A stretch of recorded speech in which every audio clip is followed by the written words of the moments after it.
Uban ni day mininjo kay maglitsyon tagkal. Sa kahaponon day ni Ana, nagkasinabot mi nga maglitsyon og kal. Wala sad ko kahibaw kung unsay tawag sa inyo ani, basta sa amua kal. Perfect jud kaadyo ni ipare sa beer nga bugnaw.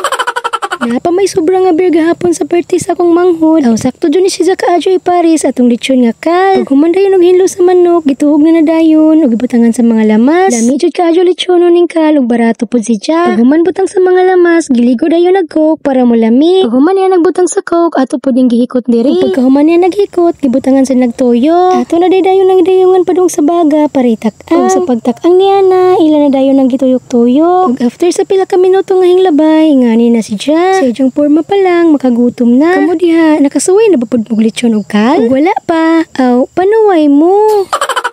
Para makatilaw mo kung unsa kalami ang lechon nga kal. Sa paglutuan ng lechon nga kal, almost 2 hours jud ang pagtuyok-tuyok para ma-perfect jud ang iyang pagkaluto. Ug pila ra ba istorya, naluto na jud ang atong lechon nga kal. Ila na dayon ang gidayungan para dalhon sa lamesa. Arang jud pagkahumuta sa atong lechon nga kal. Ug di na ta maglangan, uban ni mininjo kay mga una ta. Spreading good vibes come one day. Share the love with joy daily. Smile so bright, energy's crazy.